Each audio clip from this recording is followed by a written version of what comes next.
Okay, hello everyone, Victor Momo from Excel Moments, and in this video I'm going to show a Python solution to one of Excel BI's LinkedIn challenges, which is challenge 293.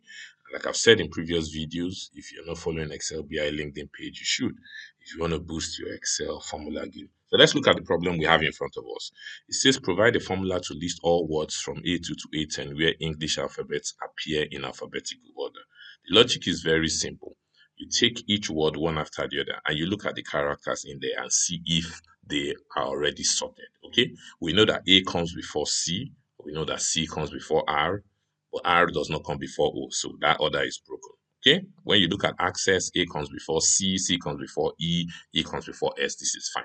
So we basically want to filter out those that are not already in alphabetical order and leave those that are in alphabetical order. So it's simple. We sort each of them and we'll compare the sorted order with the original order. If they are the same, then it means the word was originally sorted. That's the logic. The logic is the most important thing. The language you choose, whether Python, M, Power Query, or formulas, lambdas, is entirely up to you. But before we get into the Python solution, I want to appreciate those who have subscribed to my channel, Excel Moments, and to those who haven't subscribed. Here's an opportunity for you to do that. And please also turn on the notification bell icon so that when I post a new video, you'll be the first to know. So let's get back into Excel. Okay, so for us to kick off anything in Python, we need to be in Python mode. The easiest way to get in there is to do an equals to py, right? And once you do a tab, you are now in Python formula mode, as you can see here by your formula bar, changing into something that looks very nice. Okay, so first thing will be to pick at least your source data, right, which is A2 to A10. I can choose to do this. Excel, you can see, is already showing A2. My control shift down works. There's only one problem. It assumes that I have a header here, right? Okay, so, well, many ways to fix it. I could decide to pick A1 to A10 and use headers is true. Okay, good. I could decide to also leave it this way and change this to headers is false. Or I could just totally knock off, that argument and leave it this way. Okay, so basically, I'm just focused on A2 to A10. Because I know I may use this a couple of times, just the way you would do with a let function, right? That allows you to write this multiple times without necessarily writing the whole expression. I will just assign this to a variable. I can call these words. Okay, so I say words is this. So anywhere I refer to words, I'm referring to A2 to A10. Now Python executes and gives you the result as the last line it executes. So if I say words here, what this means is, okay, yes, I've assigned words to that range, just return for me words. Okay, control enter. Now you can see that it gives you a data frame. You can click, to see a preview, and you can see that those are your items in there. My little experience playing around with Python in Excel, I see that it seems to lend itself more to, NumPy arrays like the ND arrays. So that would eventually be what I would use, in this formula solution. So now this is a data frame. You can reference maybe the first column of a data frame using, a slicer and using zero. Python uses a zero indexing, right? So if you do this, what you're referring to is you're referring to the first column in that data frame. But don't forget that we have data that is just in one column. So this is pretty much the same thing. There's just going to be a difference in the object type, right? You can see now that once you do this, you now have a pandas series. If you click again to see the preview, you pretty much have the same thing. Okay, but the last thing I'm going to do is to get it into a numpy array. So I'm going to do a dot values. And once you do a dot values, right, you can see that now it's a what? An ND array, so like an n-dimensional array. Okay, now we can't see anything. I can choose to do this, convert this to a value as opposed to an object, and I'll see what it is I want. But I just decided to leave it as the object first so that you kind of see the progression. So this is what we are going to use, and this is what we are going to iterate through. So now the first thing is, how do you sort, more or less like the characters of an object in here in Python? Let me pull another equals to py in here, right? And Python has a sorted method, right? So sorted, and once you say sorted, you can just feed it with whatever you want to sort. So put this in. Let's see what the result is going to be. Okay, it will be nice to see not just a list. Yes, I can preview it as a list. I may want to see it as values, right? So you could either come here and change this to Excel value, or you could press Control Alt Shift M. Okay, right? So now you can see that it's already sorted, right? Because O is coming before R. but originally R came before O.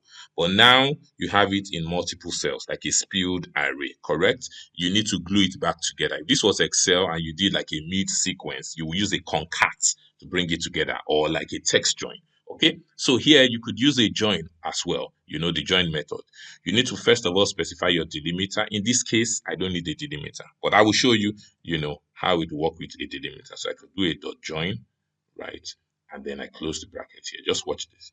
So you see that now it's back again to just give us a course. If I had put an underscore in between here, then see what happens.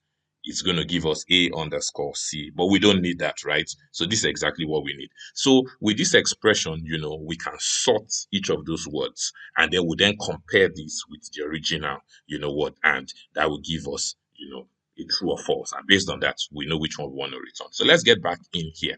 Okay, so now we are going to loop through, words, meaning I'm going to go one at a time. I'm going to across, access, curve, blown, and so on. So the first thing I want to do is this. I want to create a list, which pretty much is just a placeholder here, where if any of these words meets the criteria, I want it added into that list. So I can maybe just call that, LST, and I just do an empty list, meaning nothing is in there now. Okay, when I start looping and people meet the criteria, meaning that the words are sorted already, then I add them into the list. Okay, so after this, let's do a loop. So I use a for. So I'll say for, and then I just have an iterator, which in this case will represent each of these strings at every point in time. I could use X. I say for X in words, okay? So meaning that the first time X will represent across, the next time access, the next time curved, the next time blown, and so on. Okay, so then what do you want to do? Don't forget that here your indentation is very important. Okay, I'll probably want to use tab, to keep things consistent. So what do I want to test? I want to test if the word, so if the word in this case now, X is the word, at the first time, X is going to be across. So I want to test if X is the same as, don't forget what I did the last time. I first did, like I sorted it, right? But after sorting it, this is going to give me in multiple cells. Then what did I do? I kind of glued it back together, right? Using, the join method. Okay. All right. So this is basically it. So I'm testing, is the word itself, which is X, the same as when you what? Sort it and, glue it back together. Okay. So if it is, then you need a tab again. What do you want to do? Don't forget, I already created an empty list where I will want to add any of those words that meet the criteria. So what I'm going to do is I'm just going to do a list, and it has an append method, meaning say that, okay, whatever this is, whatever you have, as in append it, which is like add it, into that list. Okay, so append X. So what this means is that if it meets the criteria here, meaning that it is sorted, then I want it to be added into what? My list. So it's going to go through each of them, and it's going to add each of them in if they meet the criteria. That's where this if comes in. Okay, so literally that's all. The only thing I want to do at the end of the day is to return, the list. LST is, that list, which should have all the elements that meet the criteria. Let's do a control enter. Okay, and you can see that we have all the words. So, which is really the same answer we're expecting. So these are the only words that meet the criteria. They've been added into a list called LST. And ultimately, I displayed, that list at the end of it. Okay, so that's how to do it with Python. But you see, the beautiful thing about Python is that Python can make, even supposedly long codes, even shorter. So what most people will do here is rather than using, multiple lines, we're still going to use the same logic this way. They will use what they call a list comprehension. So let me take just this here, right? And let me come into this cell and then, pull up APY again. Here. All right. So we are starting from the same place. Don't forget, words is just all the words in here. So the way the list comprehension works is the same logic, but it just uses one line of data. So this is how it looks like. It looks something like this.